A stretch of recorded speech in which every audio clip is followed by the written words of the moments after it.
friends అలానే ఇక్కడ కూడా మనకు మంచి సైజులతో కనిపిస్తున్నటువంటి ఒంగోలు జాతి సేదపు ఎద్దులు ఫ్రెండ్స్ మరి కనిపిస్తున్నాయి కదా మనకు చూస్తున్నారు కదా కాడైతే ఈ విధంగా ఉన్నాయి ఏనా మీవేనా కాడి ఏం చెప్తున్నారు కాడి రేటు 150 1,50,000 1,50,000 చెప్తున్నారు ఈ విధంగా ఉన్నాయి ఏనా పళ్ళలో ఉన్నాయని కలిపినాయి రెండు కూడా 6లోనే ఉన్నాయా అవునవునా ఏ భరోసా బాగున్నాయా సేద్యానికేనా ఇసుక బండికి నన్ను వచ్చినాయి వస్తాయంటారు ఎక్కడి నుంచి వచ్చారు సోగునూరు వాసిస్తులు ఇక్కడ ఎమ్మిగనూరు మండలం కర్నూలు జిల్లా నెంబర్ చెప్పండి మీరు 63 011 55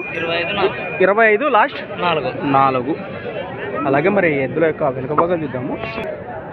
మరి చూస్తున్నారు కదా వెనుక భాగాలు అయితే ఈ విధంగా కనిపిస్తున్నాయి మనకు ముర్రలతో ఉన్నట్టున్నాయి చూద్దాం ఒకసారి కనుక్కున్నాము ముర్రలతో ఉన్నాయి కదా కాయలతో ఉన్నాయి ముర్ర అదే కాయలతో ఉన్నాయన్న అంటున్నా కొట్టినారా అదే మరి సంత వచ్చేసి ప్రతి ఆదివారం అరుదుగా సాగే మన ఎమ్మిగనూరు ఆదివారం ఎద్దుల సంత థ్యాంక్స్ ఫర్ వాచింగ్ మరొక కొత్త వీడియోతో మళ్ళీ కలుద్దాం ముర్రలతో ఏం లేవు ఈ విధంగా ఉన్నాయి రైట్